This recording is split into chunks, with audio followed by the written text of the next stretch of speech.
Thank you for tuning in to Exeter TV. Exeter TV is the town's public and government access channels, available on Comcast Channels 6 and 22. Channel 6 is your channel. If you have an idea for a program, want to host your own talk show, or submit a film, we're here to get your content on television. On Channel 22, we bring you live and replay coverage of government meetings and other town updates. A third channel, Blue Hawk Media, is operated by SAU 16 and can be found on Channel 8, with all your school sports, events, and meetings. You can watch Exeter TV online at exeternh.tv, Apple TV, and on Roku. Find us on social media for extra content. Subscribe to our YouTube channel and hit the bell to get notified about live streams and new content. Tune in to our platforms every other Friday to watch the Exeter Biweekly Report with recaps of recent events, updates from town departments, and messages from non-profit. Okay, good evening, Exeter. Welcome to the March 2nd, 2026 Exeter Select Board meeting. Good evening to my colleagues on the board, respective town staff, those in attendance, and certainly those watching at home. I'd like to begin by introducing the board. To my right, Selectman Dan Chartrand. Good evening. Good evening, Mr. Chair. To my left, our clerk, Selectwoman Nancy Belanger. Good evening. Good evening, everyone. Selectwoman Julie Gilman. Good evening. Good evening. And our interim town manager, Melissa Roy, is going to be floating back and forth for the next few minutes. Sorry. And at 7 o'clock, we will have Joanna Bartel, our recording secretary here. My name is Nico Papakosendis. And our vice chair, Molly Cowan, is unavailable this evening, so it will be the four of us. And with that, I'm going to turn it over to the town moderator and the town clerk and the deputy town clerk for the next half hour. The select board and those representing the select board at next Tuesday's meeting are going to be trained on our new machines. So with that, I'll turn it over to you. I'm going to turn it over to Kate. All right. Wonderful. Well, thank you. So what we have here is our beautiful new vote tabulation machine. So thank you, Select Board, for putting this into the budget last year. Thank you, voters, for approving this. We have 4 of these lovely big vote tabulators. They're going to be similar to what we had with the old AccuVote machines. So they're OCR. Pardon me? They're OCR. They're optical. They scan optically. Yeah. Yes, they do. Thank you. And they have, we think, better functionality in terms of separating ballots that have write-ins versus ones that don't and things like that. But some of the functions are a little different, and some of the action of voters putting things into the tabulation machine is a little different. Most importantly, there's a 4-second delay from when you put a ballot in until you can put the next one in. So that's going to be the biggest change, I think, for voters and for people who are assisting, usually our select board members and other election officials.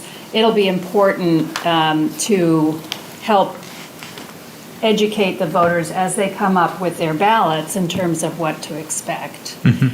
So Jennifer is going to be running this demonstration, Jennifer Shoup. Yes. And Andrea Kohler, who's our town clerk, is going to be serving as her deputy here.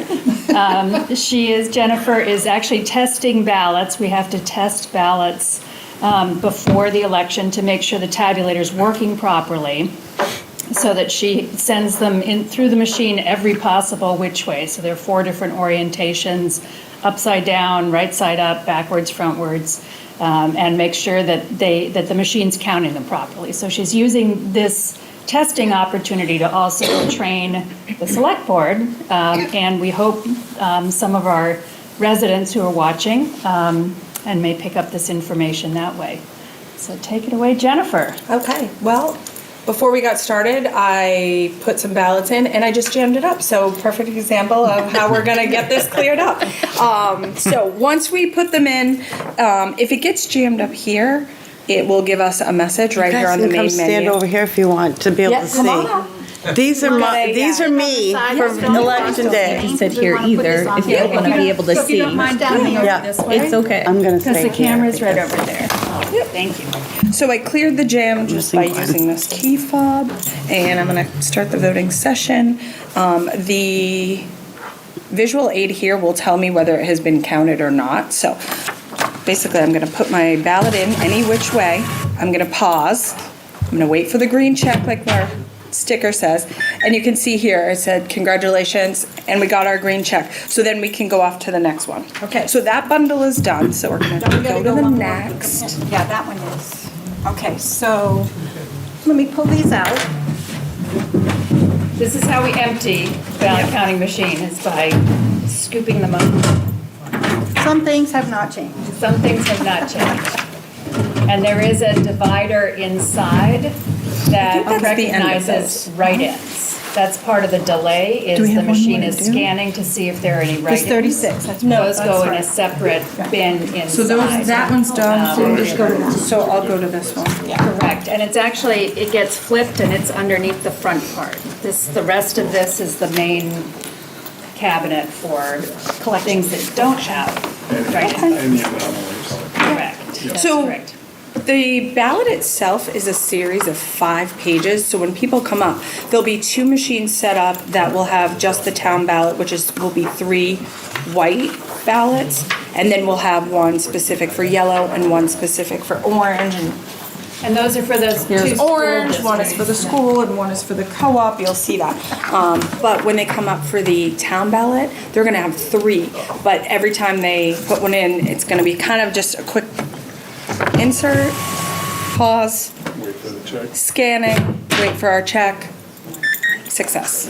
It makes a nice beep. Makes a beep. I don't know how audible it'll be at the gym on the day when it's busy and loud, a lot of background noise. It also makes a nice loud flipping sound when it drops it. So right now I'm entering these in here. These have all been marked in a variety of different instances, so it will tell us if somebody's overvoted, undervoted, and we'll proceed accordingly. So an overvote occurs when someone marks more than they are able to vote for. So if there's one candidate or a race where there's more than one option and they pick too many folks to vote for, the machine will send it back to the voter, which is similar to what the machines have been doing that we had before.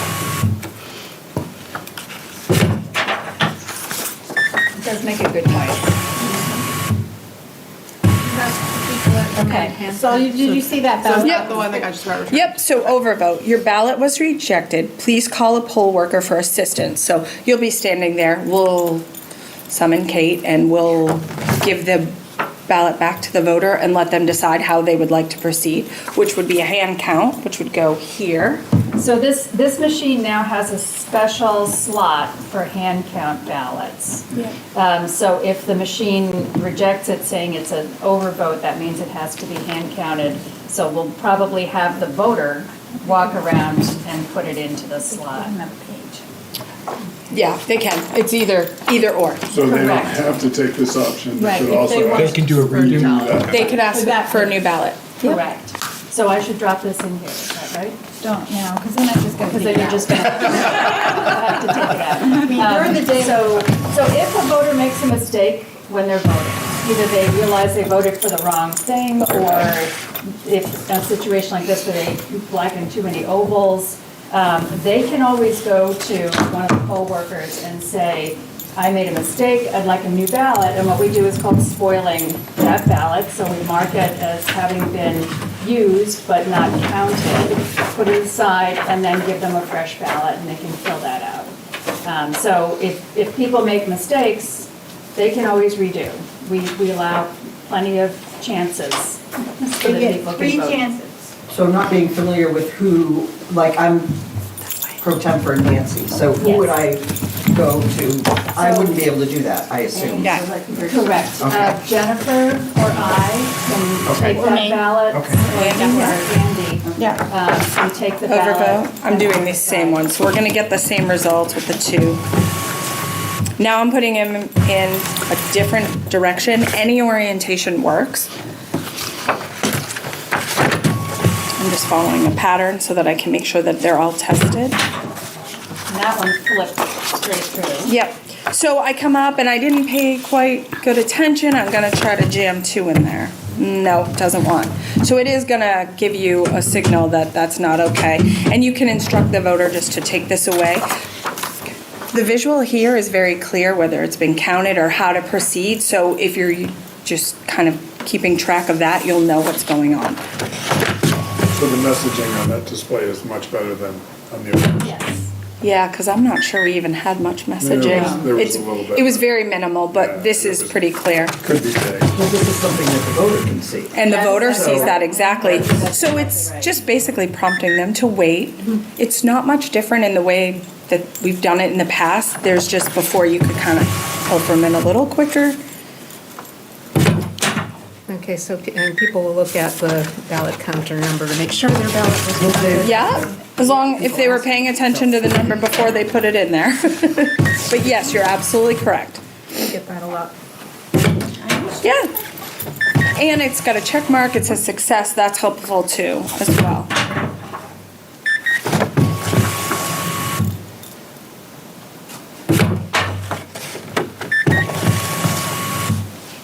So Jennifer, can we allow some of our folks who will be Absolutely. here to feed some ballots in? Yep. See what that feels like, get some Yep, muscle memory? absolutely.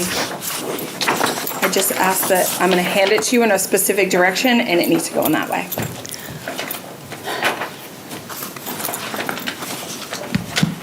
And I think we're going upside I down. did get a question from a constituent. They wanted to know if the new machines would, like the old machines, would not connect to the internet. And I told them that was the case.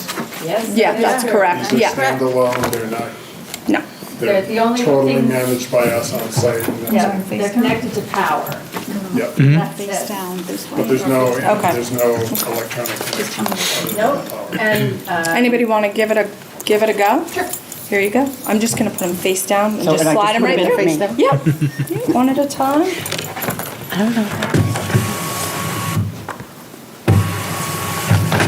ooh, it's giving it back. Yep.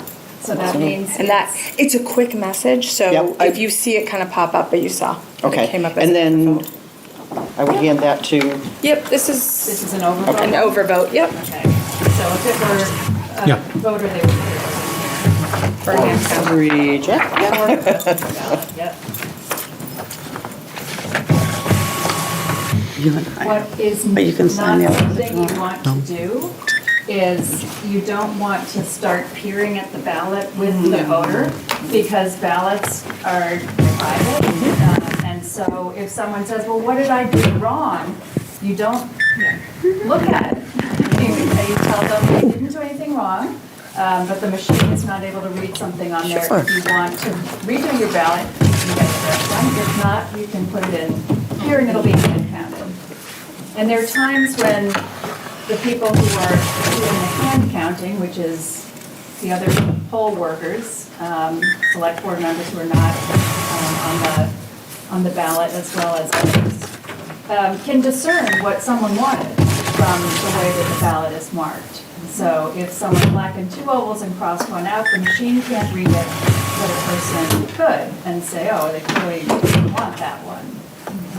So that's the purpose for allowing the hand counting. One thing I'd like to talk about is the pen.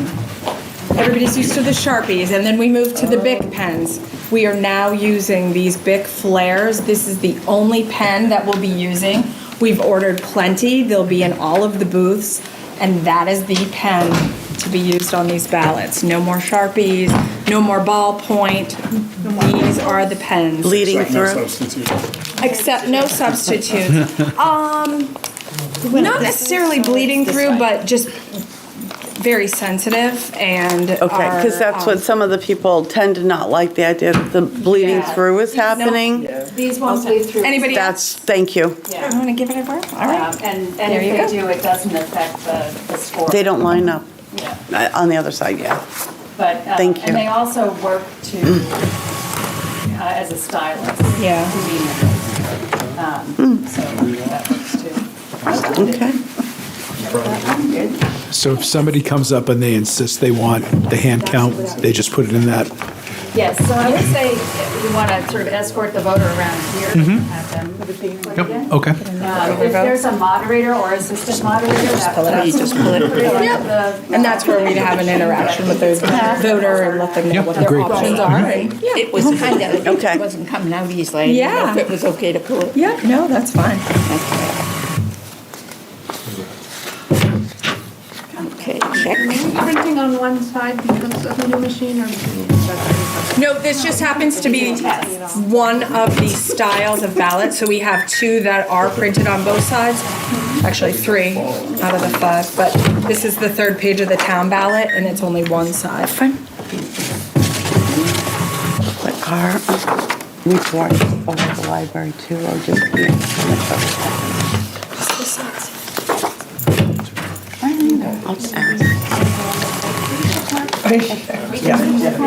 And so some of them are folded, is that, Absentee ballots. okay. So we'll it have. does, okay. Yep, exactly. And part of the testing is to be sure that those absentee ballots, when they come back I said the folded, handout. This is one that of my they'll go favorite things. I'm gonna through miss fairly doing it. easily and be Handing read them out. properly. But we don't make sure about mailing them. Fantastic. There you go. Very good. All right, okay. So that takes care of that one, Jen. Okay, we've done 4. Megan, did I miss you having a turn? We're gonna jump to this one. This one. Okay, good. I'm just checking. I'm watching. I was talking. You're just so smart, you don't need to. You're just saying, and thank you for voting. Hello, good morning, and thank you for voting. Your smile will be. Would you like to try? Sure. Putting some in? Can we jump to one? Megan, what shift do you have? All right, perfect. Yeah. So we're just gonna do these forward So we facing. may, like, Yep, there we go. But they can the put them in moderator anyway. will They split us can, up, like, I'm if just it gets testing, like, but yes. at some point we have And to go we through are the testing in a way that they absentee can ballots put and all them that, so. upside down, That's usually. forward facing. Perfect. Thank you.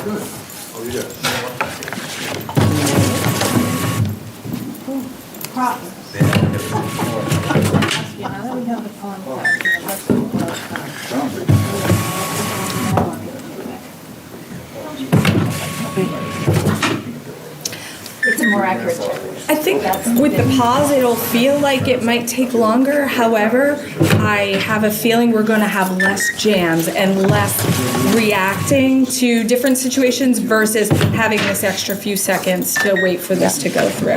This is the perfect That's my election, right? To test it on. And it really isn't all that long. It's really not. No, it's really not.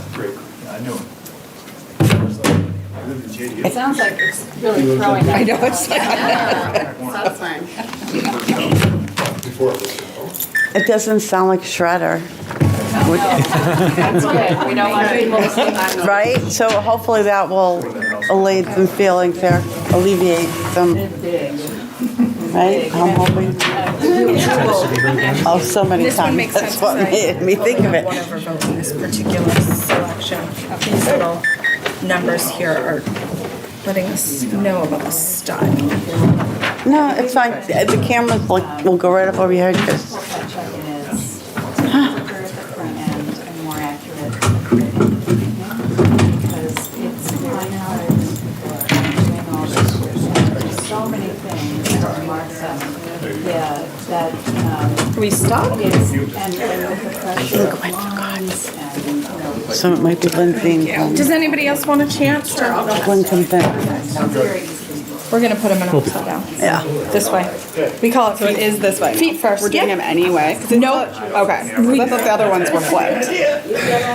This, we're doing a whole new section, Okay, so this got it. entire grouping that you're gonna do is gonna, I'm Gonna gonna go call this it way. feet first. Okay, perfect, feet first.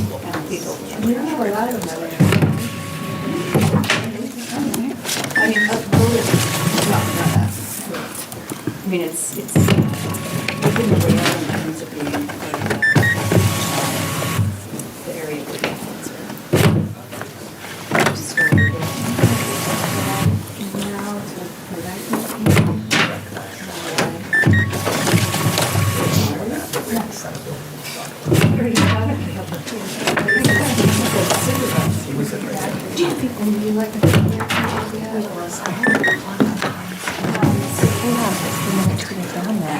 And I'll just finish.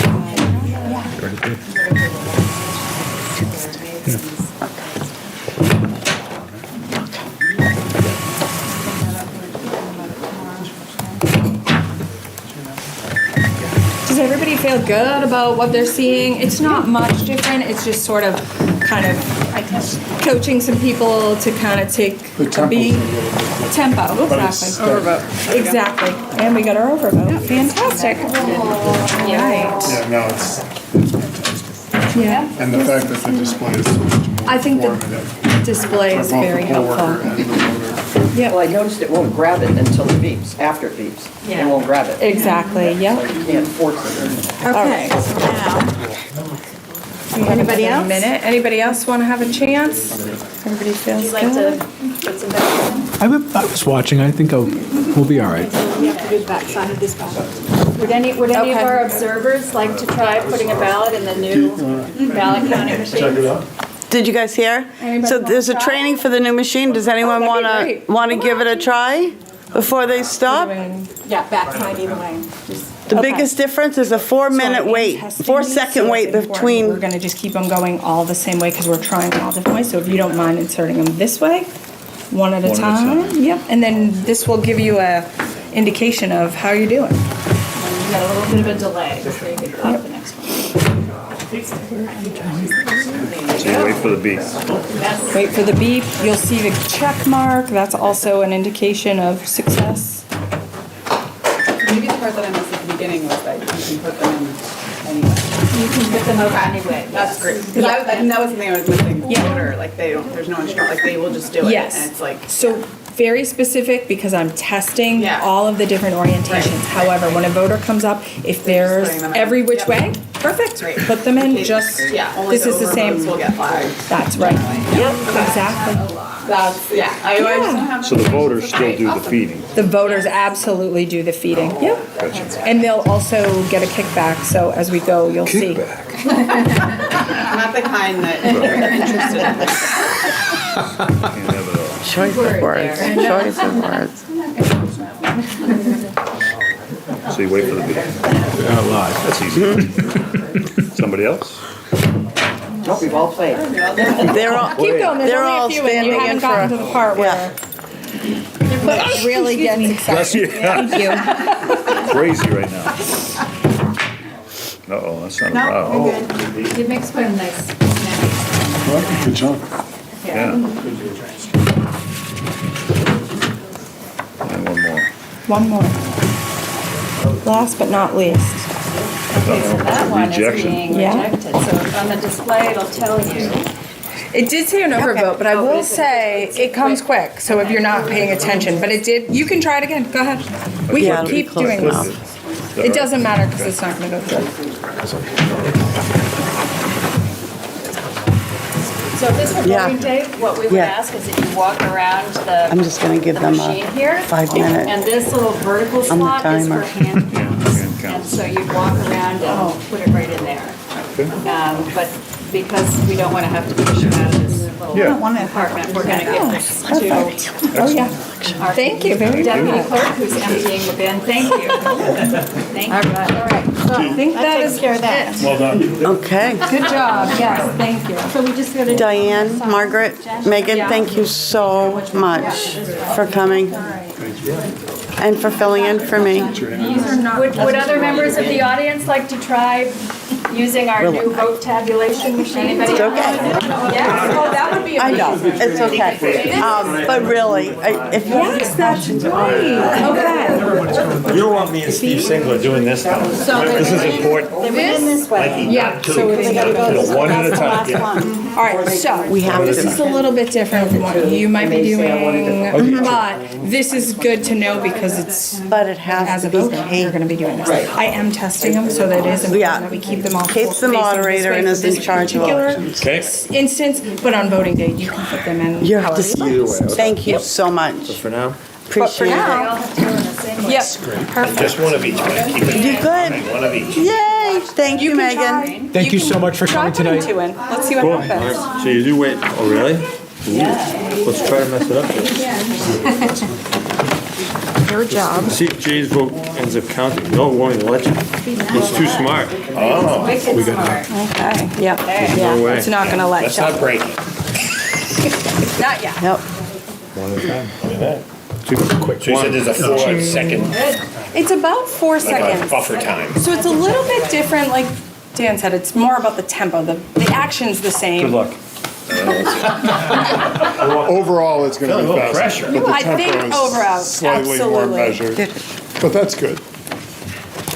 So this one has been folded, so we're checking. Yep. By I'm the law- guy with the debit card that always gets it like reject, By law, the clerks have to test all of the Yeah. different ways of putting a ballot through and making sure that the machine reads all of them correctly. It is. Now you got to get angry and like, It's a little persnickety. It's a little persnickety. And then you wait. Okay, then it'll go with it. Makes Need a that nice green little check chirp. mark. Yes. Okay, 5 minutes. Oh, I overvoted.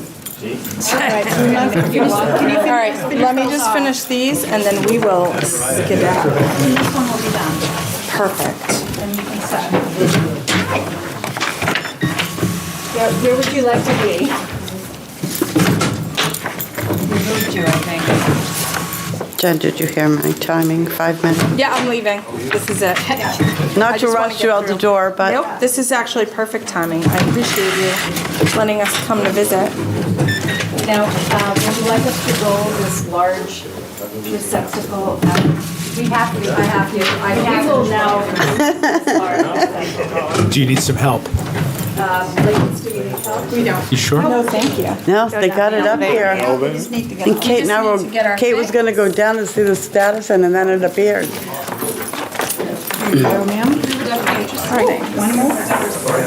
Shall I disconnect things?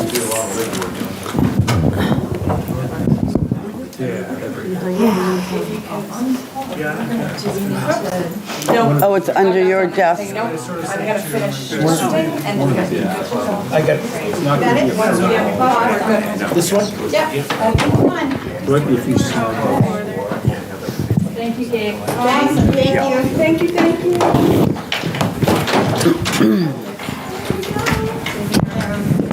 Thank you so much. Kate, you're coming back, right? You're coming back? I'm happy. You're on the agenda. Exciting. Thank you. Okay, I can shut my alarm off now? thank you. Okay. Okay, so we just had our training on the new ballot machines and our the folks that are volunteering to appear pro temp for Selectwoman Belanger and Selectman Chartrand, for the most part have been trained, those that were here. So we can jump right into our regular business meeting. The first item this evening is public comment. It's an opportunity for folks that would like to make comment to the board to step up to the microphone, state your name and address for the record, please.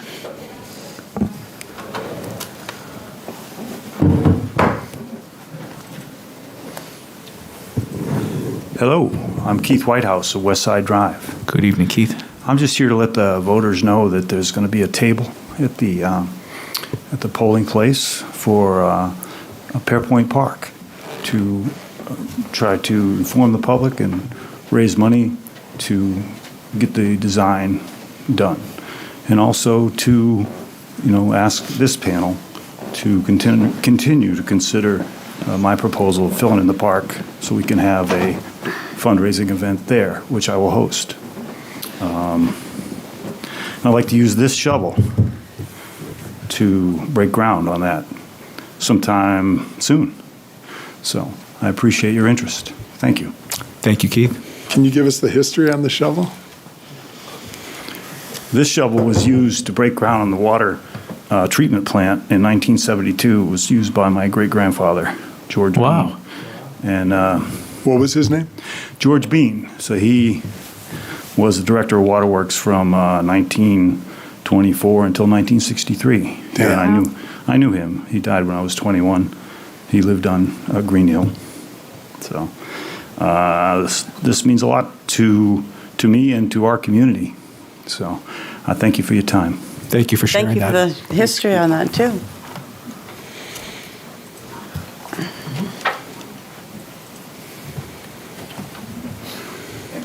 Thanks, Keith.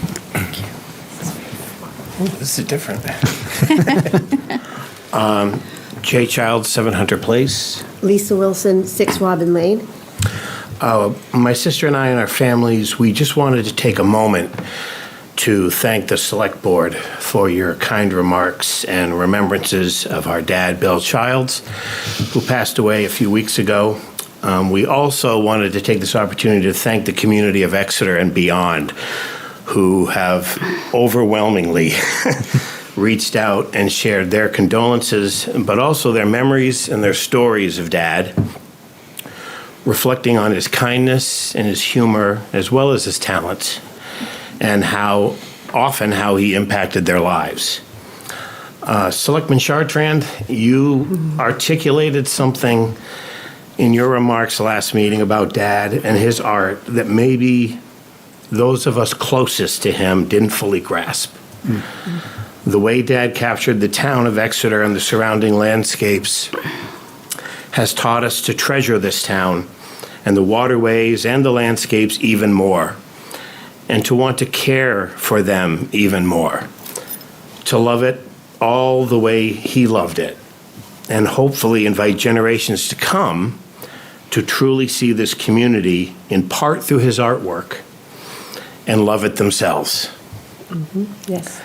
And We would like it to donate to the town offices a painting that Dad did that could hang here and that people can see. And we're trying to go through and find one that would be appropriate that shows the town, the downtown, the river. But we would like to do that for you. and captures what you said. Thank you very much. Yes. Thank you. Thank you. One of my and thank you, treasured Exeter. paintings is a pen and ink of your dad in Swayze Parkway, and the view looking up Water Street. It was incredible, yeah. And we were thinking that this was one of the first years he painted Swayze Parkway with all the fishing huts. And one of our coffees on Sunday, he remarked that, it didn't get cold enough for years for them to put the fishing huts out. And now the fishing huts are back out. Yes. So it's Well, both appropriate. of your parents were wonderful people, and sincere condolences to you Thank and you your so much. families. And again, the love that he felt for the community, we've been feeling it back, and it's Good. just, It's amazing. I'm so glad. we love all of you. Mr. Chair. Thank you. Thank you. I just want to thank you both for considering donating a piece that we can display here in the town offices. That's such a generous gift. We are Which is a more- complete it's the least we reflection. can do. It's a complete reflection of how generous he was with this town. So, thank you. Great. Thank you very much. Thank you.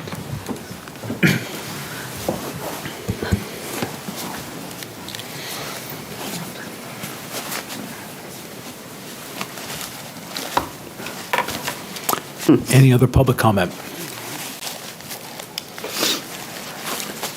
Okay. Moving on, look to review the regular meeting minutes of the Exeter Select Board February 17, 2026 meeting. Are there any amendments or revisions? Thank you again. I have two. Thank you. If I may. Please. Excuse me. On page 3, line 118, it says Miss Belanger said she ran the numbers.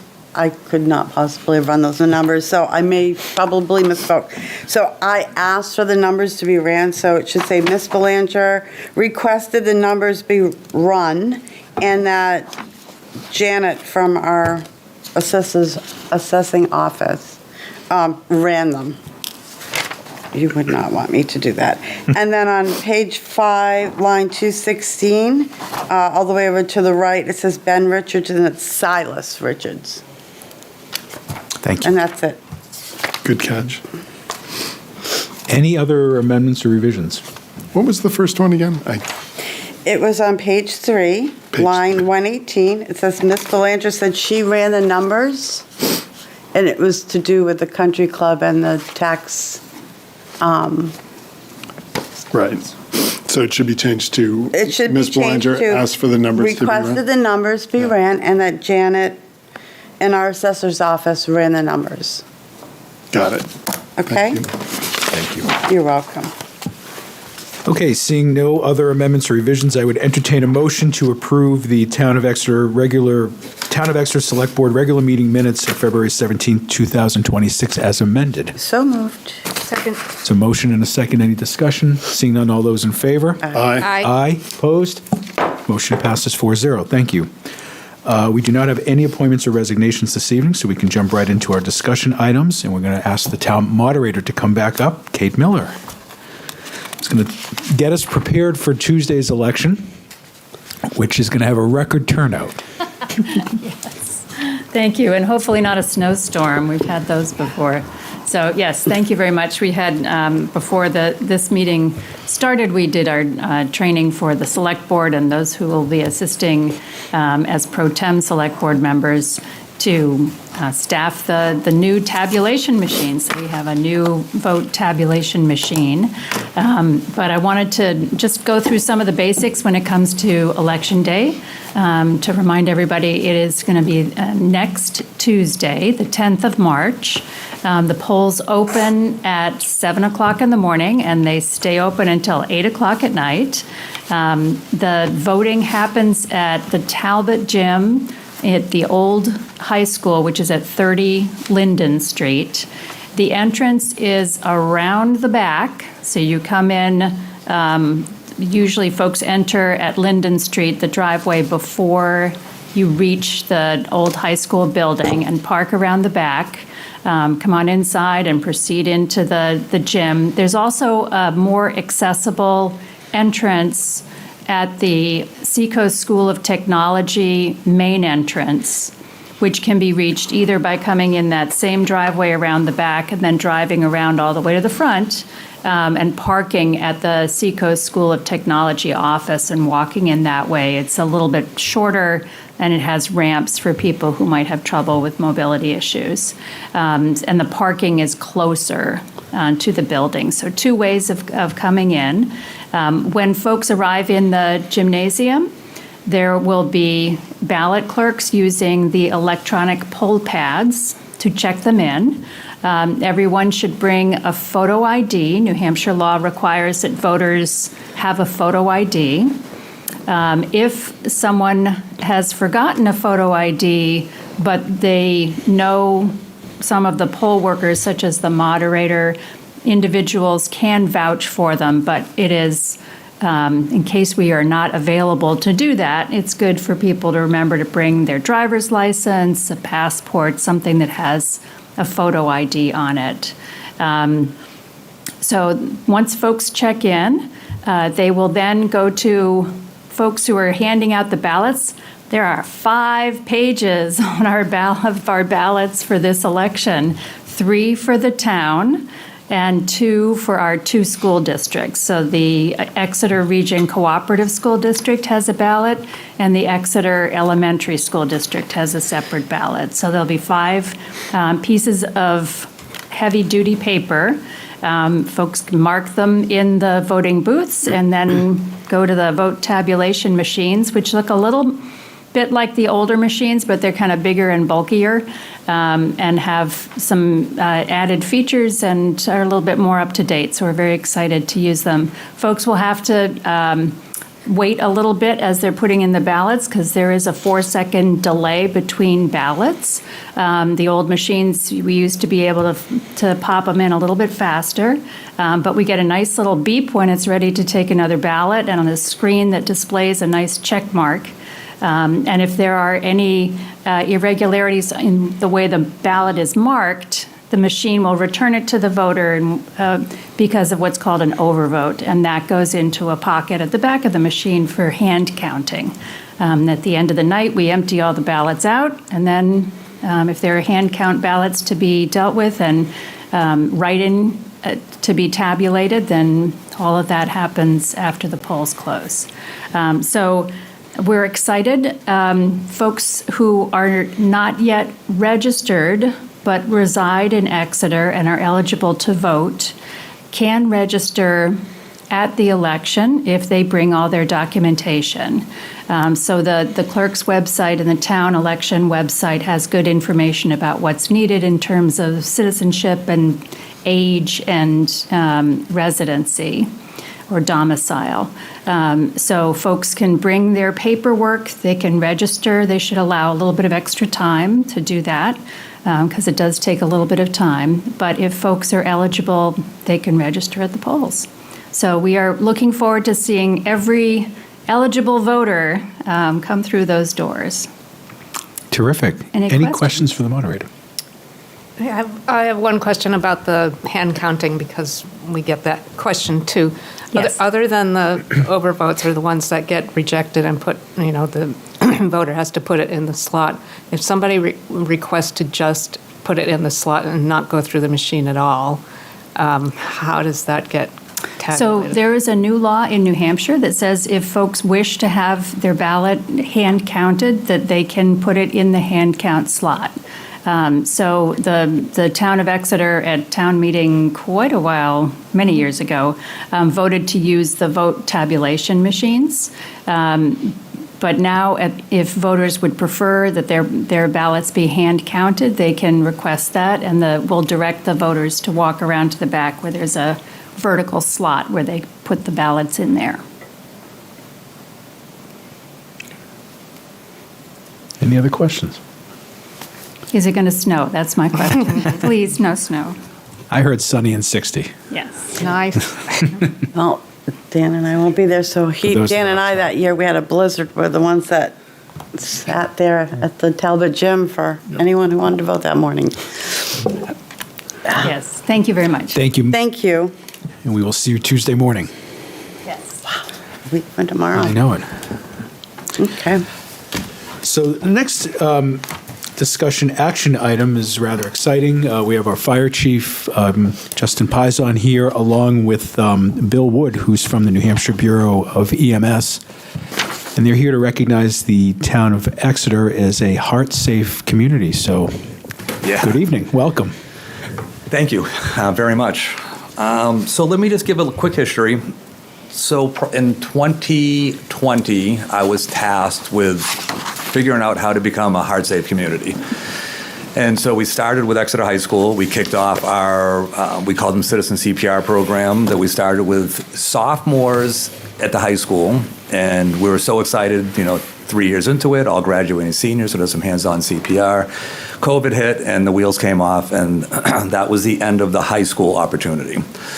So as soon as COVID was started to go away, we started doing CPR classes at the fire station, which we've been continuing to do monthly.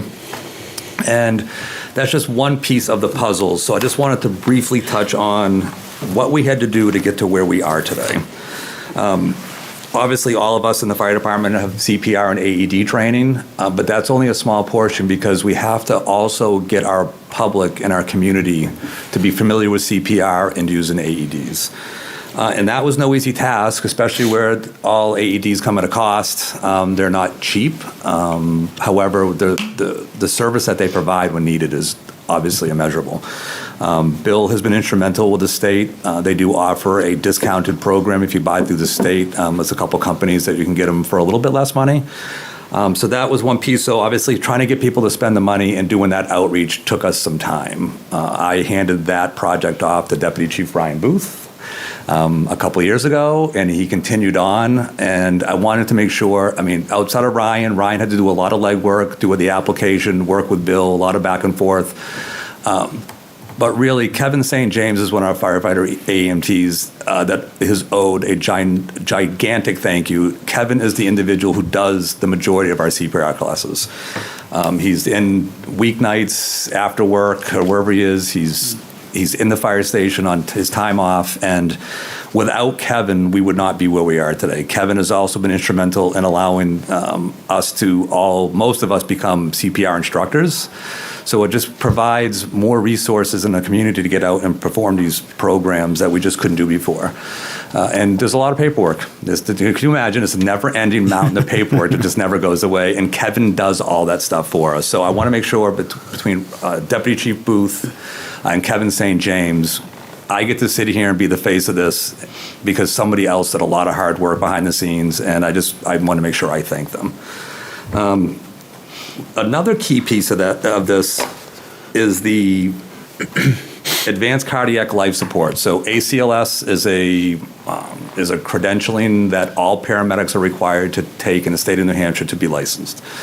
Advanced cardiac life support is one of the components of this program where you have to have ACLS providers available to respond, which through our paramedic program that we've had for decades now and only have gotten more robust, we qualify for that as well. So it's really a lot of pieces that go into this. The application, I think, is like 195 pages long. I swear it was forever. But we got through it. We are where we are today. Bill has got some fantastic stats he's going to share that he's thrown out that I think is worthwhile when you see other parts of the country that are quite a ways ahead of us in these programs. But without further ado, Bill Wood from the Bureau of EMS. Thank you much. Again, Preparedness and Special Projects Coordinator. This program, which we've been doing at the state level since 2005, out-of-hospital cardiac arrest continues to be a nationwide epidemic. The American Heart Association, the AHA, advises 350,000 plus adults die of cardiac arrest a year. Here in New Hampshire, little New Hampshire, EMS, we are averaging 200 plus adult cardiac arrests a month in New Hampshire. Automated external the issue with public safety is not the issue, but one of the monkeys on our back is when somebody's down and they're not breathing, their heart's not beating, they're warm and dead. Every minute of delay to get their heart beating again is a 10% less chance of survival. Being a rural state, obviously, the monkey on our back is travel time. Even in the more metropolitan areas, between call volumes and distances and stuff like that, time is tissue. The definitive care for somebody in a cardiac arrest with no pulse and no respiration is a defibrillator. AEDs have been around. Ladies, you probably are too young to remember, but gentlemen, you may remember the show Emergency with Gage and DeSoto and the Shocks and the Watts and the Jewels, okay? That was the first real start in California of advanced life support. And when somebody's in arrest, with the whole idea of cardiopulmonary resuscitation is to buy time to get an AED to the patient. Defibrillators are designed to defibrillate 95 to 97% of people are in VFib, ventricular fibrillation, when the heart's in quiver mode.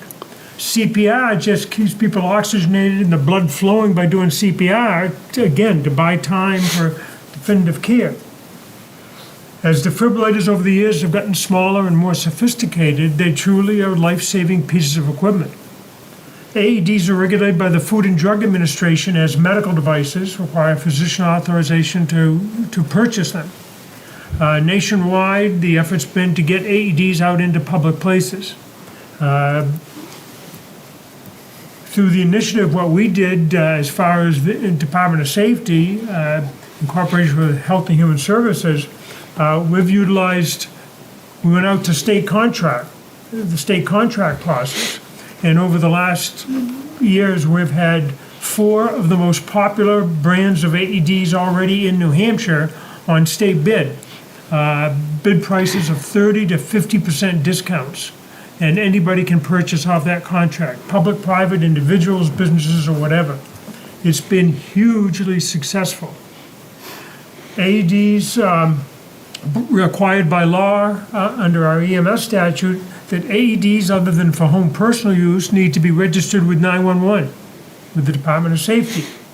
And it's not for Big Brother looking over people's shoulders, but by putting AED locations into the database, if somebody's calling from that street address, automatically on the call taker screen in Concord or Laconia, a little screen pops up saying where the AEDs are located in the building. And the public can be told, go to the employee break room, wherever it may be, the main entrance and so forth, okay? To direct the public to get an AED. The AED statute in New Hampshire is very progressive. The law very clearly states that anybody, trained or untrained in CPR, can grab an AED off the wall, turn it on, and follow the instructions. I like to say these devices are adult-proof. Okay? You can only shock somebody who's in cardiac arrest. You can't shock yourself, and so on and so forth. They're adult-proof. Also, New Hampshire 911, all the telecommunicators are trained to give medical instructions over the phone to national standards. If somebody doesn't know CPR, 911's on the lifeline giving instructions till public safety gets there. Between the fire service, EMS, and law enforcement, this has been hugely popular. The vast majority of communities are getting AEDs out into public places. About 95% of the police departments are carrying AEDs in the cruisers. Why? They're mobile. They're on patrol. A number of years ago, just very quickly, WDH provided the Somersworth Fire Department and Police Department with AEDs for their vehicles. That night, the program goes into effect, they come in.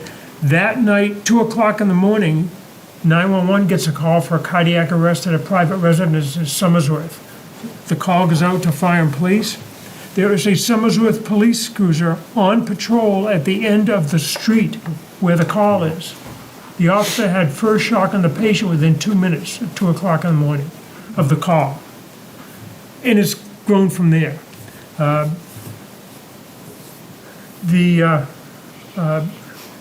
So the law is very clear that trained or untrained in CPR, and of course we encourage everybody to get CPR training, anybody can use an AED in New Hampshire. Also, any organization that obtains an AED, makes it available, keeps it maintained, will not be held liable for its use. So there's no negative to having these devices. The program continues to be successful. As of this morning, New Hampshire 911 has just over 8,500 plus AEDs registered in New Hampshire. And it grows all the time. Also, 911 provides, through their database, provides courtesy information to owners of AEDs when their pads and batteries need to be replaced. It's all in the database. So it continues to be hugely successful. I mentioned the adults that are dying in New Hampshire. Fortunately, cardiac arrest is not a child epidemic. EMS in New Hampshire, we're averaging maybe 1 or 2 pediatric codes statewide in a month compared to the 200 plus adults. Thank goodness. But AEDs are also capable of defibrillating pediatric patient. Okay. As part of the program, we initiated with this whole effort the Heart Safe Communities Initiative to promote getting public AEDs out there, recognizing communities that have gone the extra step, such as Exeter, what they've been doing and so forth. And looking at the stats that we had today, I was looking at for Exeter, there are over 117 AEDs registered just in the town of Exeter. The schools, and again, in the schools, they're not for the kids, it's for the public that uses the schools for everything. Right. So, I mean, kudos between Phillips, Exeter, the community, fantastic. This is super. And Exeter is the 42nd community in the state to have Heart Safe recognition, and I've got about a dozen other applications out, and there are 4 that are 4 more communities are just about completed. So Good. We're slowly getting there. The American Heart Association, our out-of-hospital cardiac arrest save rate in New Hampshire is about 14%. We can do better. We're a rural state. We have had cardiac arrest saves on top of Mount Washington, and the Isles of Shoals and points in between. But to put it in perspective, and the chief kind of alluded to this, Seattle, Washington, Seattle County, out in Washington, a year ago, their out-of-hospital cardiac arrest save rate was over 70%. Wow. Public CPR, literally AEDs and weatherproof boxes on street corners, public trained, advanced life support, over 70% save rate in the Seattle area. And they've led the country for years. So it's win-win obviously course. for the patients Yep. and for everyone. In recognition of that, and through the application process the department went through and so forth, tonight we're recognizing Exeter. And I've got two items here. First of all, there's a certificate of appreciation from our agency. And what it says New Hampshire Heart Safe. In recognition of the town of Exeter's efforts to improve survival from sudden cardiac arrest and for meeting the criteria to be designated a New Hampshire Heart Safe community, presented this second day of March in the year 2026. And it's signed by Director Hooley of New Hampshire Fire and EMS Academy, which is our organization. And so that's kudos. Congratulations. Thank you. Also, we're from the state, we're here to help you and we bring free stuff.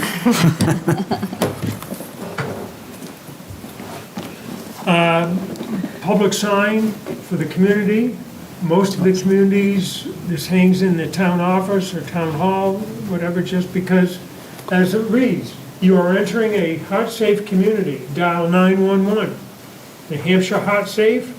And this program is, we do this in sponsored in conjunction with the New Hampshire Fire and EMS Academy, Department of Safety, the New Hampshire affiliate of the American Heart Association, and the Public Health Services section has been huge in this as far as the New Hampshire Health and Human Services, been a cooperative effort.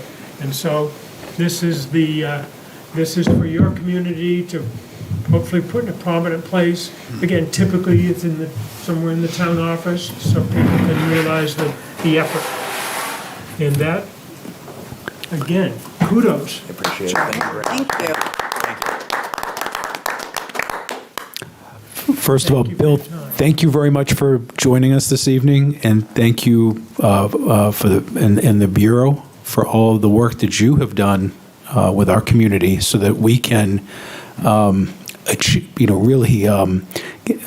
achieve something of such significance. So we're appreciative of your time tonight and the time that you spent with our department. Chief Pizon, obviously, thank you to you and Deputy Chief Booth and also Kevin St. James. I wish he could have been here this evening. He was invited, but he had other commitments. Understood, so, yeah. but please extend our thanks and our congratulations on behalf of the board and to, I'm sure, everybody else in the department who've worked very hard. This is a very significant achievement, and we're very. Kevin is so shy. Yeah. He's such a shy guy. Yeah, he is. Yeah, he was. He really did a lot. So I mean, he's been. It's not like it was a one-time thing. This is like an ongoing commitment. So I'm very grateful to Deputy Chief Booth and Kevin St. James as well. Yeah. Thank you, and to you for your leadership. yeah, I appreciate that. Thank you. And we urge everybody to shock early and shock often. I like that. Thank you. You can give her end of the month here. Bill's retiring end of this month. So Oh, thank you. congratulations. Congratulations. Congratulations! Enjoy your retirement, Bill. Yeah. 42 years with the state, Well Wow. deserved. Wow. Good for you. public safety. And when like Wonderful. Thank you. Thank you for your Thank you. service. Thank you. I appreciate it. Very much. Any other comments from the Selectman No, Belanger or I just have a question. Please, of Sorry. course. Do we have a box anywhere in our buildings with a defibrillator? All of them. Yeah. So there's Thank one you. here. The library's got a couple. See, we that's even though I we wasn't have a bunch sure, so at the- thank you. Even the It's right. lobby of the public safety building Isn't it- has it's right one out here, that's right? public use, and it's really the most important part is that when you call 911, they'll say you're out on the corner of Court Street. Which is wonderful. I love Enter that. the fire department lobby. There's one in the lobby of the building. They'll tell you where the closest one is. So it's town really- office, town Town hall, office. All like the a town lot. buildings have them. Yeah. all the town. That's Yeah. awesome. Yeah, Thank you. yeah, all of our cruisers do. That was part of this. Lieutenant West There's provided one a at letter for me. Playground. Yeah, just saying that all the frontline cruisers carry AEDs, and Yeah, that because was same the thing, the Parks police and Rec. department usually beats us to those calls because they're already No. out driving around on patrol. Right, So. makes Yeah. sense. Like the Summersworth, right? Yeah. Yeah, Yeah. it's really Yeah, so it's just really good for, one, I didn't realize it was out here, but it's good for yeah, our residents to know when they're in one of our public buildings that absolutely. it's there. But I can't stress enough, we always say this, please call 911. Don't go looking for it. Call 911. And they'll find it for, they'll tell you right where to go. Yeah, and they'll tell you where to go, but we're Yes. also getting we're moving this way too. Yeah, So, no, that's great. Yeah. Thank you Yeah, so much. Congratulations again.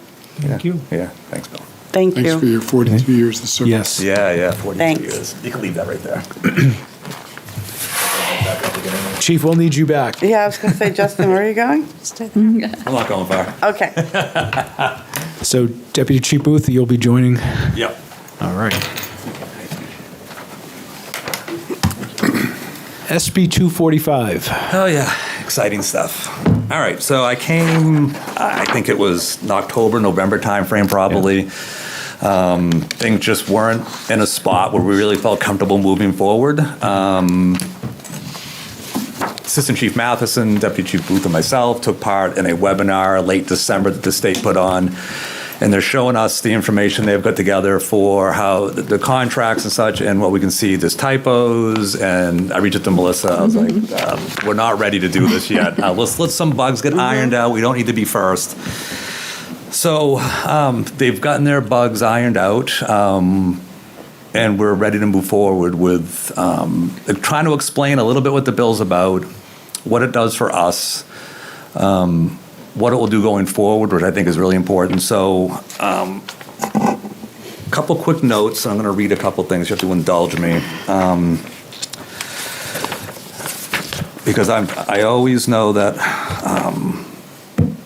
Ms. Belanger is going to make sure I articulate my words in the way that people at home Just no know what I'm acronyms. talking about. So Just no because sometimes it can get a little bit, I can get wordy. And so please interrupt me, ask questions. So SB 245 represents the legislature's response to a marketplace that for years failed to align incentives for carriers, ambulance providers, and most importantly, the insured patients who rely upon them during medical emergencies. Most providers remained out of network, reimbursements varied widely, and patients, despite maintaining insurance, were occasionally exposed to balance billing. Balance billing, we keep hearing about balance billing. So I'm sure we've all seen our bills come from any place where you go to the doctor, and it says $500 for an office visit. Below it says allowed $350, patient owes $20 copay. Well, it's that $350 to $500 piece is where ambulance providers traditionally in the state of New Hampshire are providing surprise billing to their patients.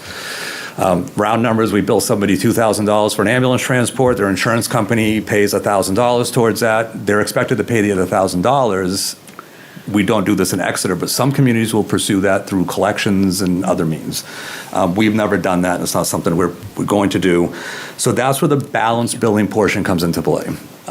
So what the state tried to do through Senate Bill 245 was establish legislation that will essentially outlaw surprise billing, which is nice. So what it did is now we have the ability to negotiate contracts with our insurance companies that do business in New Hampshire.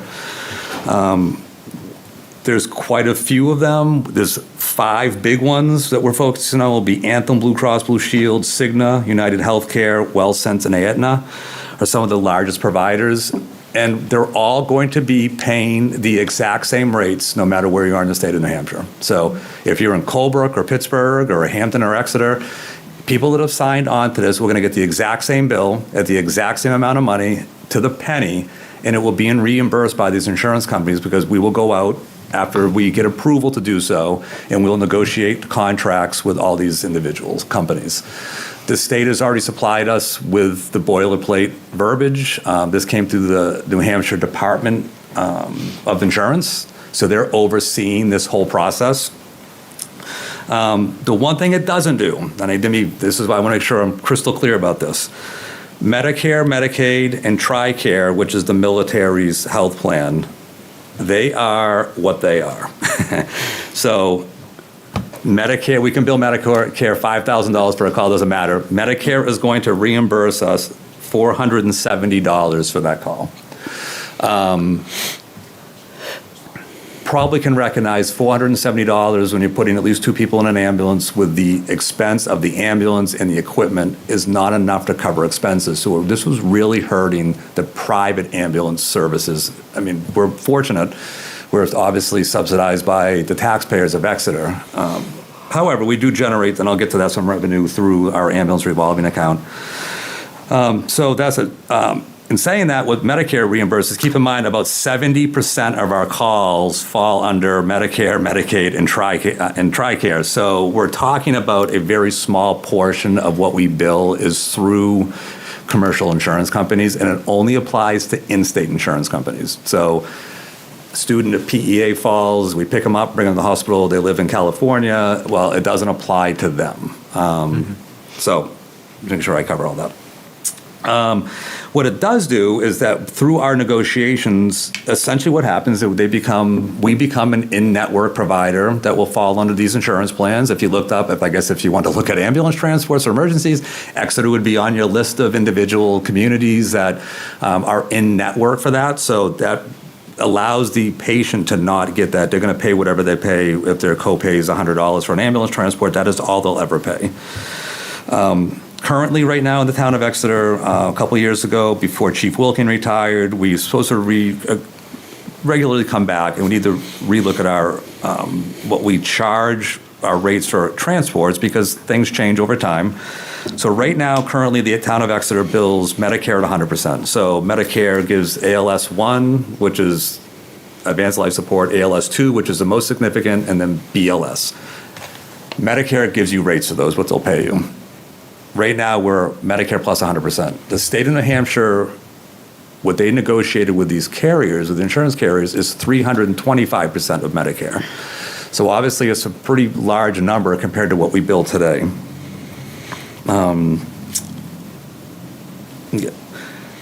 Now, part of this, which is not the part I'm looking forward to, but I do believe it's worthwhile, is we're going to be required at the state's prerogative. This is going to be, these billing rates will be set in place through December 31st, 2027. The state will reevaluate, they'll adjust rates as necessary. It could go up, it could go down. We don't know. It's not going to come down much. These private ambulance services are really the ones. I've taken some time to be up to the state a few times with some of these conversations that have taken place. And if this doesn't get fixed, there will be no more private ambulance services operating in the state of New Hampshire, because they just cannot afford to operate. They're trying to buy equipment today that has gotten so expensive that it's just, it's cumbersome. And I when you have areas of the state where you're 45 minutes to 1 hour away from the closest hospital and you expect them to show up and get you to the hospital and get back, I can tell you that $470 that they're going to get for a basic transport is just not enough money. So right now, I'll put it in perspective for you that right now, I mentioned Medicare is $470.09. That's what they'll reimburse. That for a basic life support transport in New Hampshire will be $1,527.79. That's a huge difference. Currently today, we charge $857.20. So there's some opportunity here to, so in my head, I'm going back to all the conversations in the 10 plus years I've been in the office now about trying to find strategic ways to fund projects without it coming out. We're not here to, as long as I'm fire chief, I'm always going to be against aggressive billing policy. I don't think that's what we're in the business for. The taxpayers, they're paying the majority of our bills. We provide a service that allows us to recoup some of that money that is spent on ambulances and people and supplies. But I do think it's important for us to be part of something that is going to allow us to be strategic in how we're funding the fire department.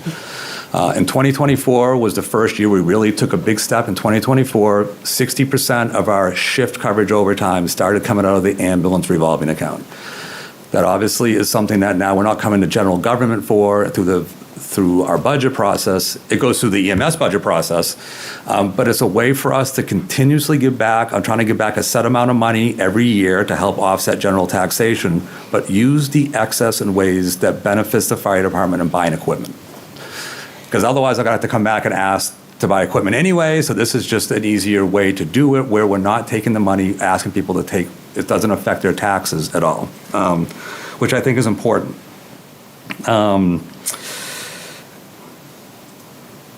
The reporting part is cumbersome. And I'm talking granular down to the level of what it costs to plow our parking lots over the winter, how many times do they come, what's the cost, Parks and Rec to cut the grass, prorating the electricity, ambulance costs, personnel costs, but it's something I'm familiar with because we already have to do it for Medicare. So Medicare will come in every 5 years usually. They're going to give you an audit every 5 to 7 years. They make us do reporting. So it's not something I haven't done before, so it's going to make it a little bit easier. I'm not going to reinvent a wheel. But it's something that part of this process that we're required to do by law is to do that cost reporting. Jenna, our office manager, and I have been through it, and next time we do it, Ryan's gonna be lucky enough to be going through it with us. So I want to give you a couple numbers just to put in perspective, and this is pie in the sky, probably best case scenario. In 2025, we collected $181,408 from insurance companies that this bill relates to. Now, I'm going to say if 100% of those were in-state, 100% of every one of the calls we did, the potential there is for $294,000, $294,788.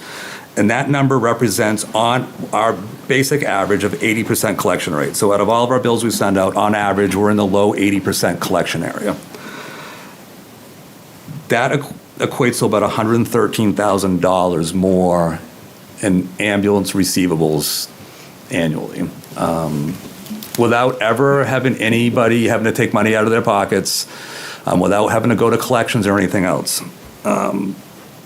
Because we will continue unless I'm told by somebody else, we will always have a non-aggressive billing policy. And that is because of this bill? Yes. Yeah. So you're actually going to increase reimbursement revenue from insurance companies? Correct. Because of this bill? Yes, they have already agreed. Many have already agreed. The 5 I mentioned that really affect Exeter have already agreed that if we sign a contract with them, they will reimburse us at 325% the Medicare rate. Yeah. And that will result in the increase in revenue? Correct. Into the ambulance revolving fund? Correct. So you're here with really good news. Yeah, I mean, nobody wants to hear that the ambulance bills are going to be more than we charge today, but I do think it's important to recognize that I very rarely, I think 1 or 2 in 2025, we get on the back of, you get an ambulance bill from Comstar, our billing aid company. On the back of that form, there's a hardship waiver. If somebody's taken the time to fill out a hardship waiver and explain what their circumstances are, I am not interested in trying to nickel and dime people. So I'm just putting it out there. I know maybe I should do more with it, but I just feel like if people are sending that to us. So when Corey and I are currently working right now is that last year was the first year we actually had a write-off policy in place to write off all of our uncollected receivables. And you'll see a lot of them are, $23, $94, and my assumption is, without knowing exactly, is that balanced billing part where we bill them some dollar figure and insurance, Medicare paid a portion, and that's what's left over. So we're in the process of right now working on that for the 2025 and before write-offs to get that uncollected. And you're coordinating with our finance director, Corey Stevens, on this? Yeah, so I haven't gotten very far. Before we moved, Corey's involved with all my ambulance billing stuff, just so you know. So yes, but I still, even though this is a state contract, I still feel it's important for our own legal counsel to have a chance to take a quick look and vet that contract. I didn't want to spend any money on that until I got the blessing from the board. I think that's the final step in that. Corey and I have pretty much conversations pretty regular about the ambulance account, that is for sure. And just because we have $100,000 extra a year, that doesn't give me the flexibility to go out and spend the money. I still have to either, through the budget process, create an EMS budget that is going to contain the funds, or I have to come back to the board and I'm going to ask like I've done in the past. Full transparency, this is good timing. A couple of years ago, we had failing dispatch consoles, and we exhausted our ambulance revolving account, had about $125,000 in it, and we wiped it out. I spoke to Corey a month or 2 ago. We had $15,000 in that account. So if something catastrophic to a piece of equipment happened today, I have no mechanism to even pay for it, because I'm going to tell you, there's nothing we buy that costs $15,000. Everything's a lot more than that now. Cardiac monitors, the big ones that we carry that do everything, 5, 6 years ago, those were in the low 40s. They're $60,000 for a single cardiac monitor now. We have 3 of them. I've pared it back. We had 6. I'm like, no, we can't afford to do this. So let's get, because AEDs have gotten so good at saving people's lives. The ambulance need to have those in our first 2 piece of fire apparatus, but let's put AEDs on the other pieces. That will buy us time, just like Bill was saying. It gives us a chance for us and the cavalry to show up. So, Could I ask? Please. So initially, this, I don't want to call it a windfall, but this new situation will build up your revolving fund reserves? It does. But I mean, that's the goal. Is to build up the those goal reserves. is to find ways to pay for things without having to ask the taxpayers to supplement it. It does, but it's so the ambulance revolving fund, I present a budget every year. The budget gets worked on, we approve it. I also do a forecast on what I forecast will be bringing in from the ambulance. So what funds will be coming in from ambulance from billing. So I do a forecast and then I create a budget based on that forecast. Ideally, I wrote a 5-year plan, I don't know, a year ago. Ideally, I would love to be given back about $250,000 to offset general taxation. We're just not there yet. Well, and only having $15,000. Yeah. So what has? So let's put. So that's not acceptable. It's not. So, like for example, in 2025, there was about $168,000 in surplus above our budget. We still had $168,000 roughly left over. We, in the fire department revolving fund, will get 5% of that number. So think of how many years $125,000 took to build up. Yeah. And then the 95% goes back to offset general taxation. So it's 5% of what's left after everything's paid, the EMS budget's created, the revenues, whatever is at the bottom of that, we get 5% of that number. The year prior was a low number because in 2024, we were just under $45,000 that year, but that was the first year we kicked in 60% of the shift coverage out of that revolving account. Try to be creative. This is things like Dr. Zwan was always like, you're going to find better ways and be creative. So this past year, he's like, this is fantastic. You guys are like embracing a way to do this. So I've been trying to find ways to do things creatively, and this is one of them. It really is the right thing to do. I think it's only fair to people that are patients in the state of New Hampshire that it shouldn't matter where you go in New Hampshire. If you need an ambulance and you call one, they should be showing up for you, and you should be paying the set amount no matter what town it is. We are fortunate. We're fortunate that we will make out better than some places will. If we can make an extra $113,000 a year, that is great for everybody, including the taxpayers. And that's a projection. That's a projection, yeah. That's a projection. Good to keep that in mind. It is. I am using like the 80% collection, and I asked our billing company, Comstar, to break down in-state versus out-of-state, and they said they had no way to do that. So I was kind of hoping to share with you, hey, by the way, only 10% of that number was out-of-state. I don't know what that number is. So the opportunity exists. I said in my own head, if we can somehow manage to bring in $20,000 more a year, the efforts we will go through to maintain this project is worth it. And we're going to far surpass that, even in a worst-case scenario. It's good news.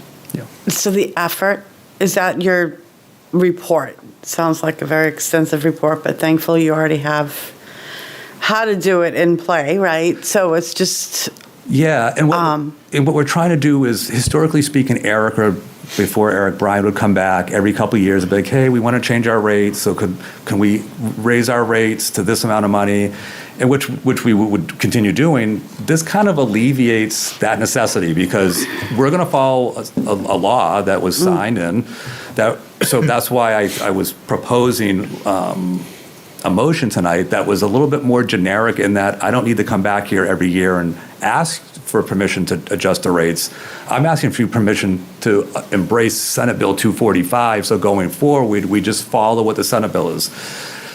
At the end of the day, if things don't work out the way we wanted to, we have every right to back out of our agreements and to renegotiate those contracts. We've had a contract with Anthem Blue Cross Blue Shield for probably 15 years. So we already have a contract in place with Anthem. They were the first ones when we reached out to the state. They were the very first ones that got back to us. Yeah, we're ready to go. 325. I'm like, whoa.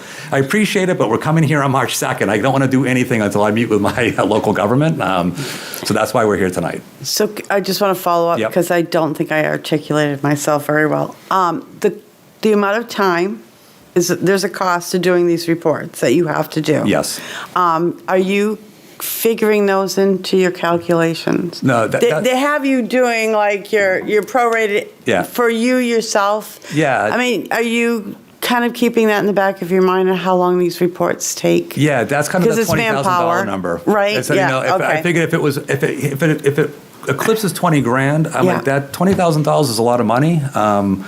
Yeah. I probably would have done it if it was actually came in even less. I probably would have still done it. But I do believe that threshold, I know it will be above that, makes our time and effort absolutely worthwhile. Yes, and that's what I was trying to get to. Absolutely. I have no idea of knowing how much there's a number to your time and effort. There is. I mean, it's okay. You don't have to Yeah. tell me it. I just wanted to know if, I think I know you well enough that you're doing that, but I try Yeah. to ask questions Yeah, that yeah. people at home might be wondering about. And, you know, if you're kind of calculating that in, whether you Yeah. have to report that number or not. yeah, and it's more than me. I have to rely on, like I did a lot with Jeff Beck had to be involved. I need electric bills and utility bills and gas bills, and I have to figure out I broke it down by square footage. We have this much That's square feet, they have crazy, that but much. So I'm trying to okay. like prorate everything.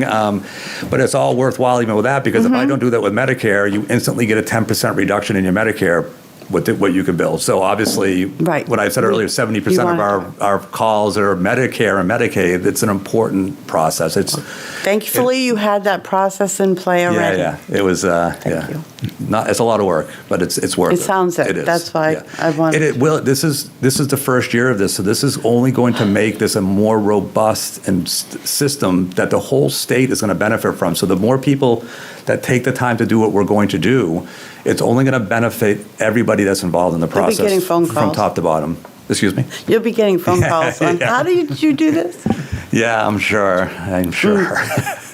You will.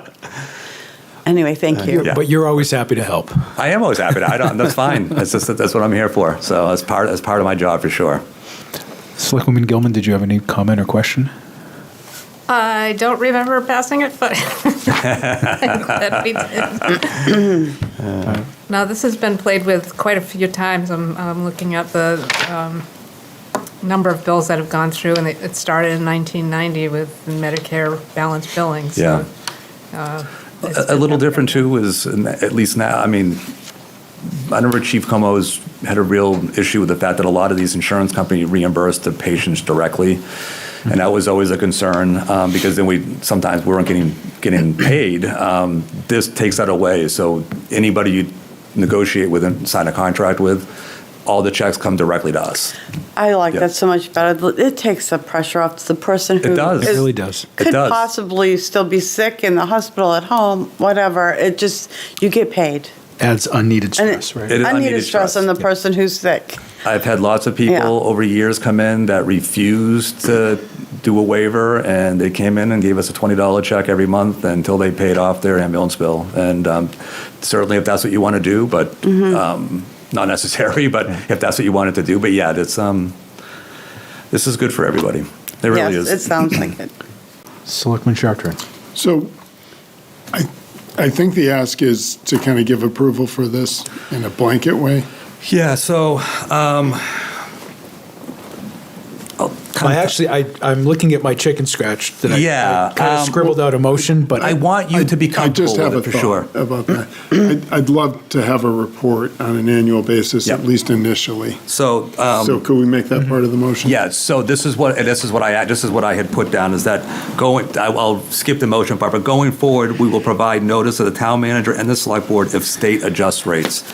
There will be no need to renegotiate contracts, and just a note, we'll continue non-aggressive. So I want complete, this is nothing to hide, I want complete transparency. Nothing will get done by me unless I have come to this body and have gotten the okay and approval to do something.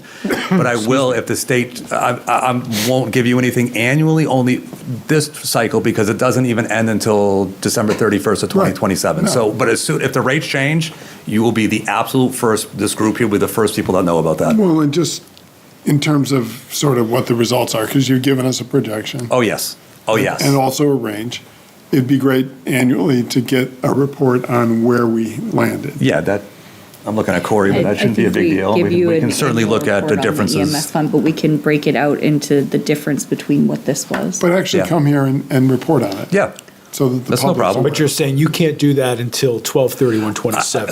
I could come back in a year, give myself a year of collecting the adjusted rates, and I can come back and based on what my projections in revenue were and what they ended up being are going to be different now because my projections are in before the budget Yeah, season that's what I'm looking started. for. Yeah, I'm looking I can do for when that. it's available. Absolutely.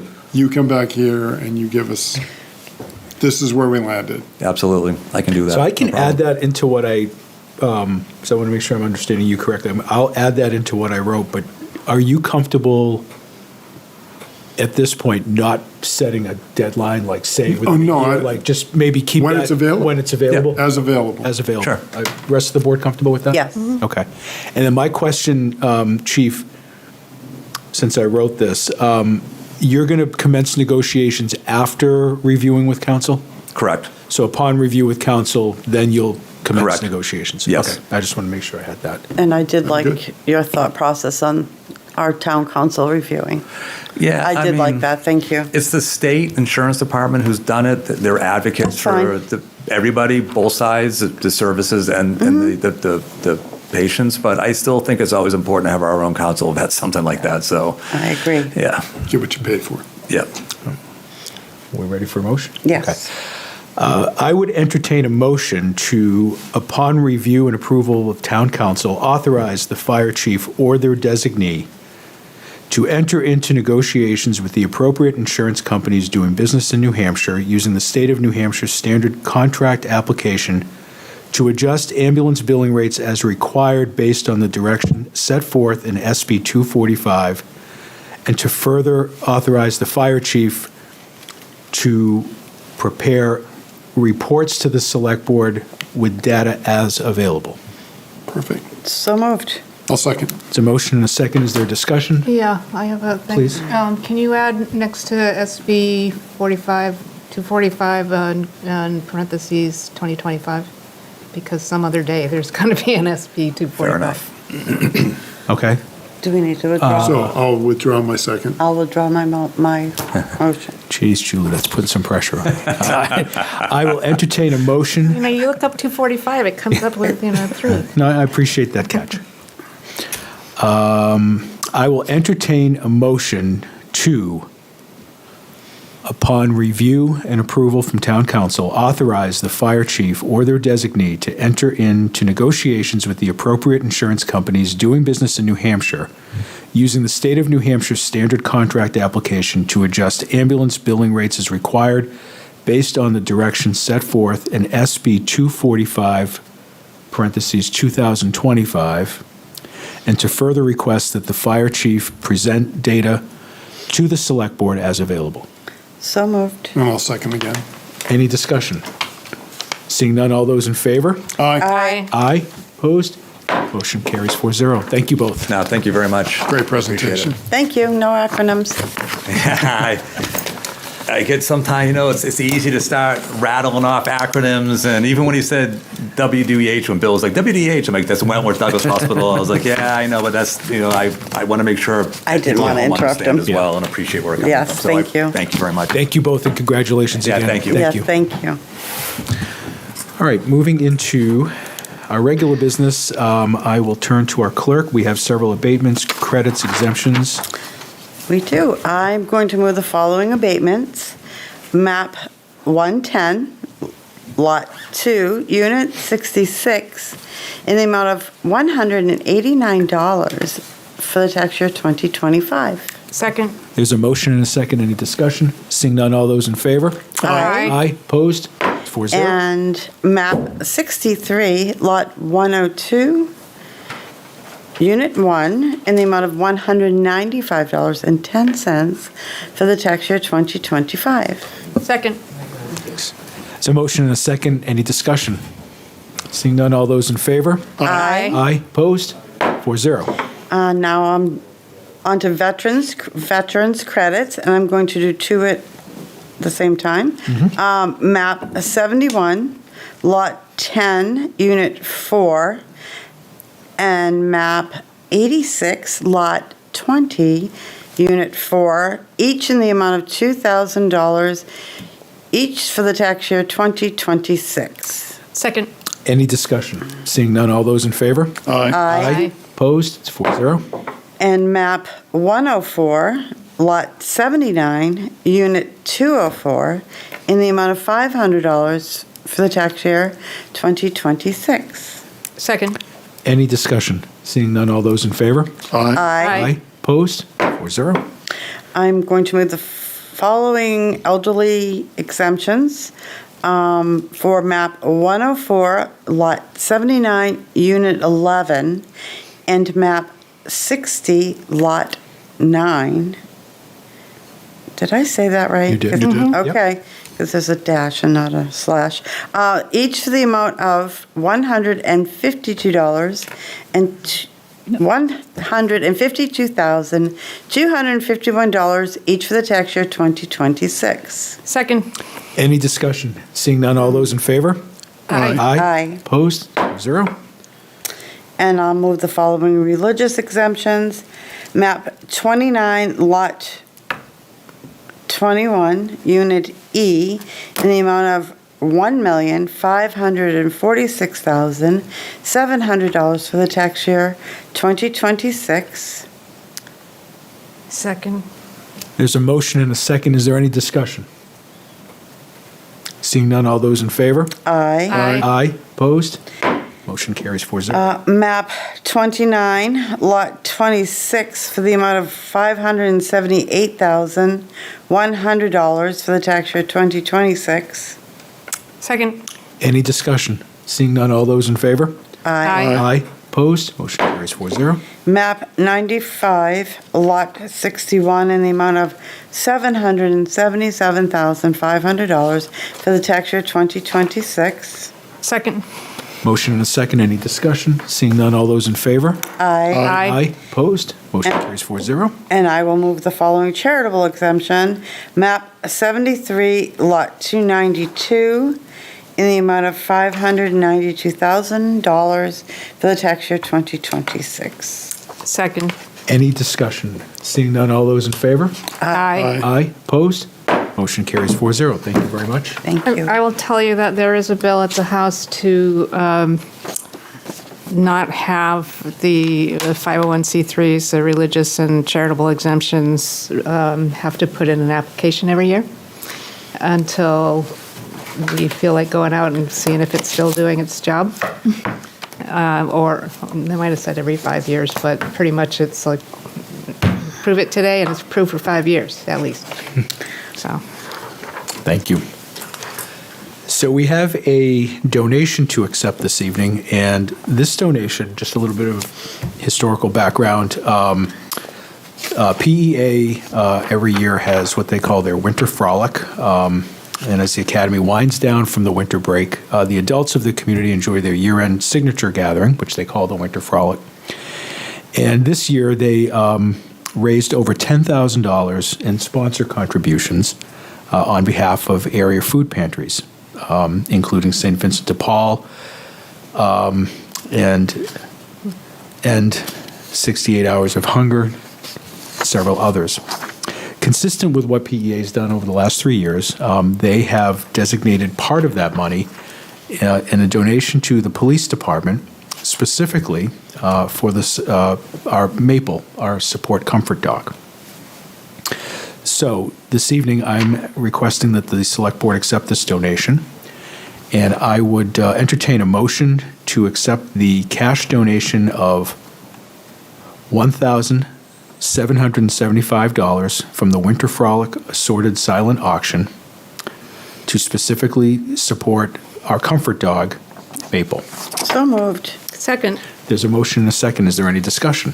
Just that Maple really brings joy to a lot of people in our community, and thank you to Phillips Exeter for Thank you. doing this. Indeed, she does, and we're appreciative of the contribution for the last 3 years. I'd like to echo Selectwoman Belanger's thanks to the Academy community and the specific individuals involved. They really are living up to their non-SIBI community service motto, and it's wonderful that they're including support of Maple in this with this donation. Any other discussion? No, it's all been said. Okay. I got our appreciation for the donation. Seeing none, all those in favor? Aye. Aye. Opposed? Motion carries 4-0. Thank I you will for say tuning that in to Maple Exeter is TV. brought so much comfort to folks, yet every time I went to visit Chief Poulin for one of our meetings, Maple would bark and follow me all the way up the stairs to his office. I just enjoy seeing them. They bring Maple to a lot of things, events, and it's just really great. Indeed it is. So helping to support is much appreciated. Ms. Roy, I'm going to turn it over to you for the town manager's report, please. Great, thank you. Good evening, everyone. Last Tuesday, we swore in Deputy Chief Josh McCain as the interim police chief, So congratulations to him. Starting on February 23rd, we hired a replacement for Barb McAvoy, who had been with us for, I think, 30 plus years.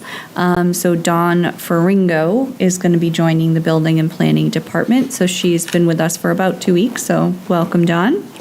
I spent some time working with you, Chair, and Finance Director Corey Stevens on the budget podcast, which was to educate our voters, getting ready for the election next week. Worked with DPW Director Cronin and Interim Police Chief McCain to declare a snow emergency 2 weekends ago, which we had to do over the weekend because the forecast changed from Friday. So thank you to them. And we had town offices closed for Monday for non-essential personnel. I attended the Facility Advisory Committee meeting last Wednesday and attended the annual voter education night at Riverwoods, again to present the proposed budget for FY26. Terrific. Any questions for Ms. Roy? All right. I was very grateful that you came down to attend Facilities Advisory. No problem. I was stumbling with answers, and you arrived, and all the answers were provided. Thank you. She's always at the right place at the right time. Select Board Committee reports. We'll start with Selectwoman Gilman, please. I only have to report on the Heritage Commission. We're going forward with our, what's the word I want? Preservation of the year. I forget the title of it. And we'll be awarding 2 this year. I know who one of them is, but I'm not telling.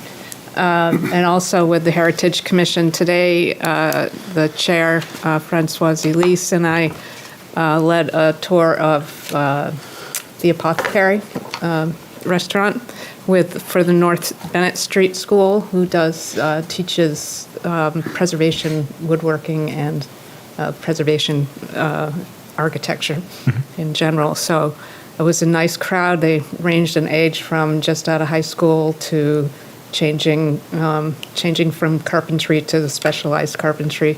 Had good questions. Tony Calandrello, the owner, answered everything, and learned some more about the wood in his establishment.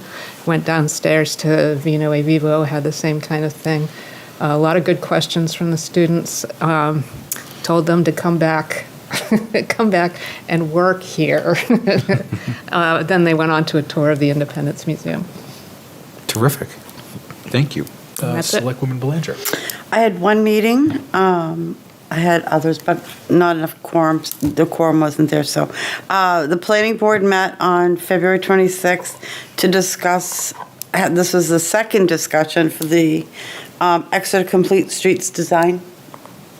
And we're still going to meet one more time. Okay. So that would be March 12th, 2026. There's still one member hadn't felt they read it through thoroughly enough, so wanted to make sure they had enough time to do that. And there were some things bouncing around, but we'll hopefully they will probably be able to do a letter of support of some kind to this board after the March 12th. Great. Thank you. Selectman Chartrand. In regard to the Facilities Advisory Committee meeting that Melissa talked about in her town manager report, it was a great meeting. After that meeting, I think at the end of the week or the beginning of this week, the chair, Mark, conveyed the facilities assessment RFP to you. I had asked him to email you, Corey, Nico, and myself. He did not email you, but I wanted to let you know that that was forwarded to Melissa, and it's available. I think it was just an oversight on Mark's part. I also attended the train station committee meeting on Thursday, the 19th of February, and we're getting organized, getting moving. But it's a good group, and the attendance was wonderful. Good.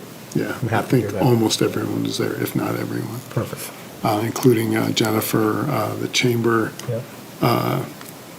president, and Bob Hall, who are two community representatives that are not Exeter residents. So it's the initial take on the committee is that it's a good group of folks and they're functioning well.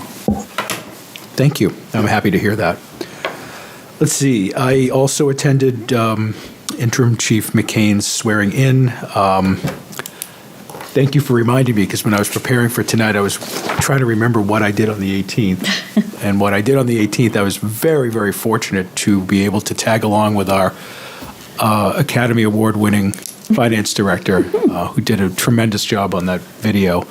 But special thanks to Bob and Gabe and Exeter TV, because if you had seen what they had set up in the wheelwright room, I mean, there's a reason why Exeter TV is award-winning, and they're pros, and they're really good. And we did it on the first take, and it was really thanks to them and how they had everything set up and the comfort that they gave us. It felt very professionally podcasty. Fireside chat, that was absolutely incredible, so thank all of you who sat down and did that. Again, he's the Academy Award, I'm the amateur, but it was... I think it was a good team effort, but yes, Corey, you did great explaining. Yeah. I think anybody listening to is understanding what you said. There wasn't a lot of high terminology that we could probably lose people on.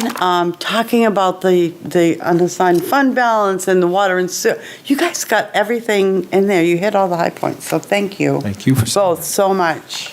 And Exeter TV. I attended the Riverwoods function last Thursday night to go over the warrant. I want to thank Phil Ryan, who organized that in Riverwoods. Again, they did a tremendous job, incredibly welcoming. Public Works Director Cronin also participated, along with the interim town manager, the finance director, and me. Kate Miller, our moderator, was there, and a wonderful turnout, and it's always nice to see some old friends. Was the room full? It was full. Pretty much. It was full. It's awesome. I got to see some neighbors of mine that moved out for the first time since they moved out of our neighborhood. Folks who have worked on committees in the past. Just always nice to go back to Riverwood. So thank you again for having us. Today, this afternoon, I sat on the Coastal Resiliency Grant Subcommittee meeting, and we are getting ready for our second public meeting from 6 to 8 o'clock on March 23rd at SST, and I encourage folks that are interested in the Swayze Park Coastal Resiliency Project to attend. And what's the date on that again? March 23rd from 6 to 8 p.m.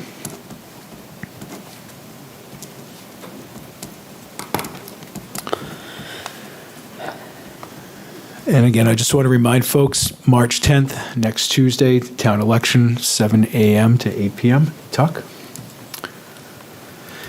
And with that, I will segue into the board calendar. Just to remind folks, we had set dates through the end of June, and I can run through those again.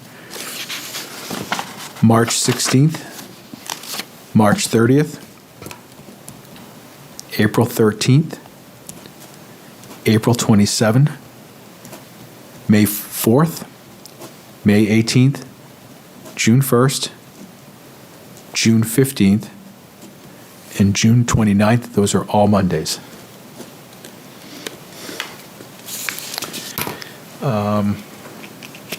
I apologize, I skipped over correspondence. The piece of correspondence in our packet is the NHMA legislative update.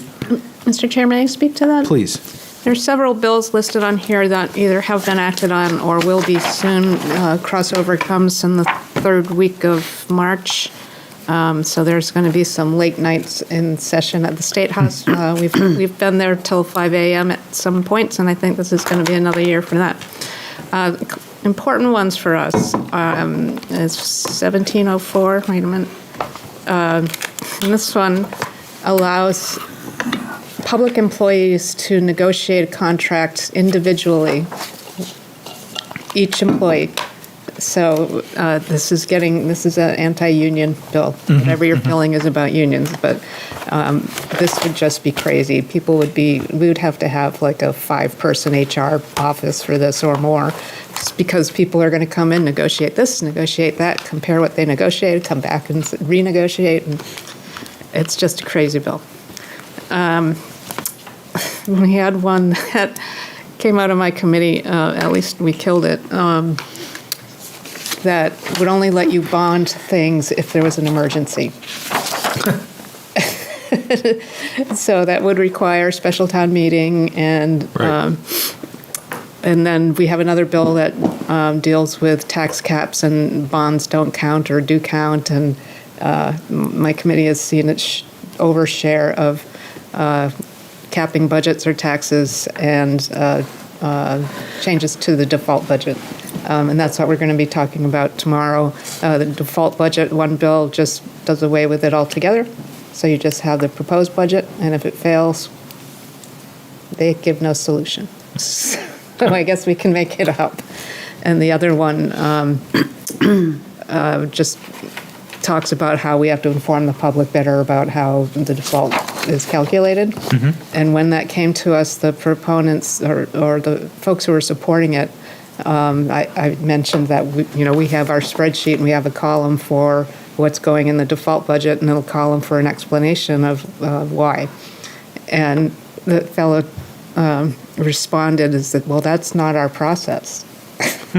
So we made it our process ourselves without having to be told to do that. So that's the kind of information or kind of questions that come to us. Why can't we do this? Like, well, we can. But that's all for now. There's plenty more. Well, I appreciate the updates. Thank you. Any other business before the board? Okay. Seeing none, I would entertain a motion to enter into non-public under RSA 91A 32A. So moved. Second. There's a motion and a second. Is there any discussion? Seeing none, Madam Clerk, please. Selectman Chartran? Aye. Selectwoman Gilman? Aye. Clerk says aye, Mr. Chair. Aye. Motion passes 4-0. The board will be going into non-public. Good night. Thank you, everybody. Thank you for tuning in to Exeter TV. Exeter TV is the town's public and government access channels, available on Comcast Channels 6 and 22. Channel 6 is your channel. If you have an idea for a program, want to host your own talk show, or submit a film, we're here to get your content on television. On Channel 22, we bring you live and replay coverage of government meetings and other town updates. A third channel, Blue Hawk Media, is operated by SAU 16 and can be found on Channel 8, with all your school sports, events, and meetings. You can watch Exeter TV online at exeternh.tv, Apple TV, and on Roku. Find us on social media for extra content. Subscribe to our YouTube channel and hit the bell to get notified about live streams and new content. Tune in to our platforms every other Friday to watch the Exeter Biweekly Report, with recaps of recent events, updates from town departments, and messages from nonprofits in your area. If you head to our website, exeternh.tv, we invite you to sign up to our newsletter to receive monthly updates about new content, upcoming meetings, and more. We'd like to thank you for taking the time to watch Exeter TV and hope that you tune in to our other content as well.